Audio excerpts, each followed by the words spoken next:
The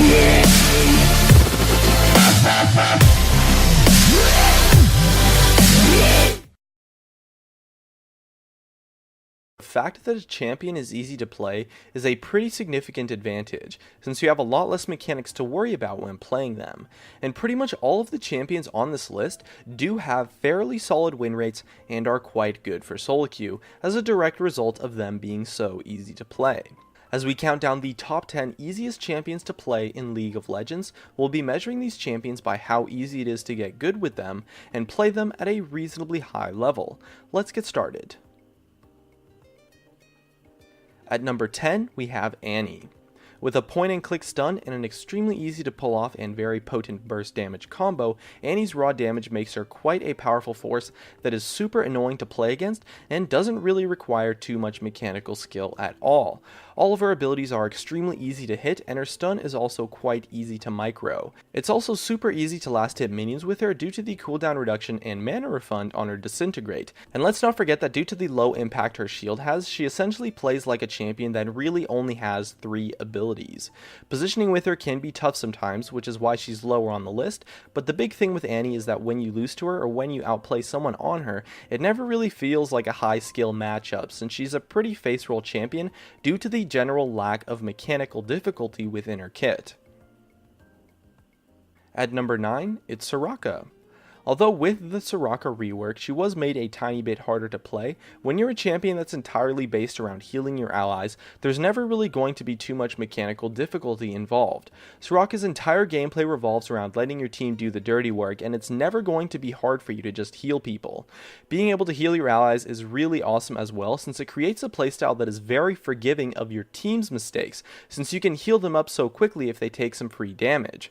Her silence is also super easy to land, and positioning on Soraka is quite easy as well, since you never really have to be the main aggressor at all to be successful with her. So the only difficult things in her kit really are landing her Q, which really is not that important to succeed with her, since it's not too impactful of an ability, and then using her ultimate, which, while it's true that paying attention to other areas on the map can be a little bit tough, your team never really expects to get Soraka ulted. Everyone kinda just forgets about it, so they don't really play with it in mind, and so once again, it's not too punishing if you mess up that aspect of her kit.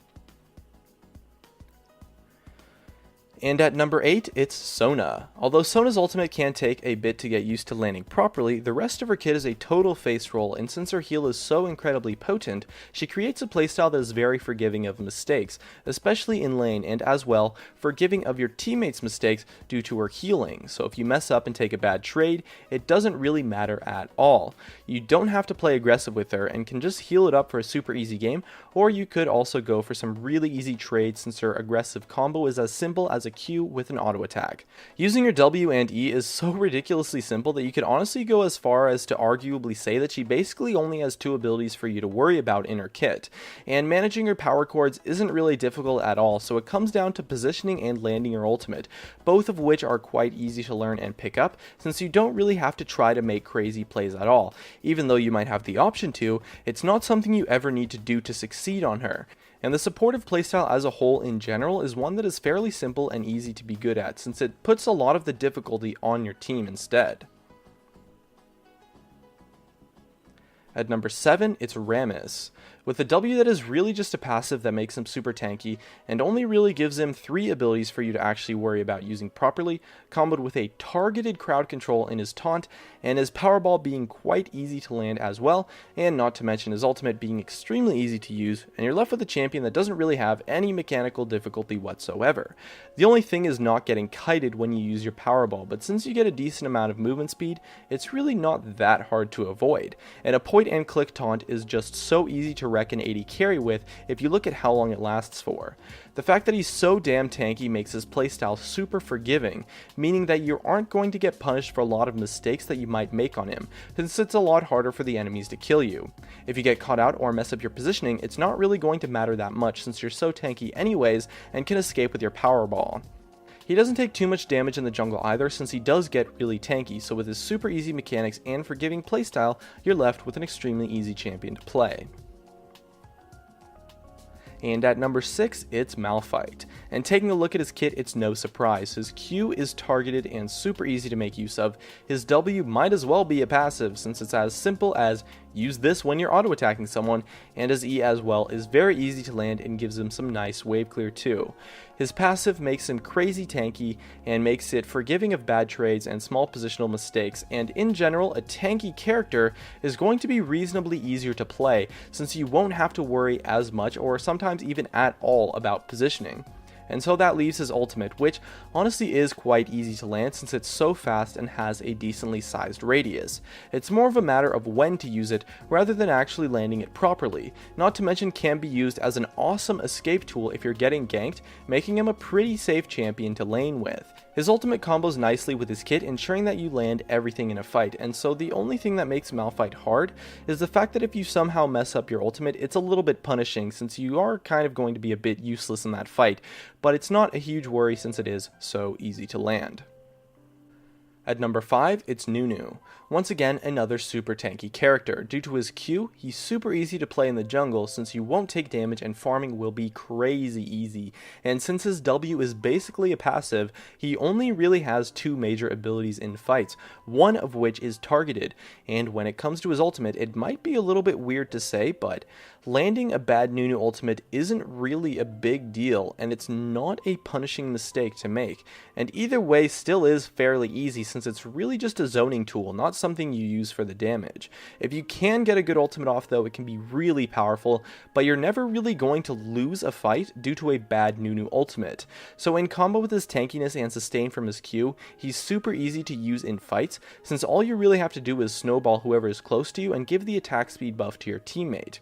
You get to play a very supportive style, which makes the strategy involving him super simple. You do have to micro his passive, but it is just another thing that's really not that important most of the time. You don't really have to counter jungle on him at all to succeed, and since his Q is useless in a fight, his kit is really simple, and his tanky with sustained playstyle is very simple to use and easy to be effective with.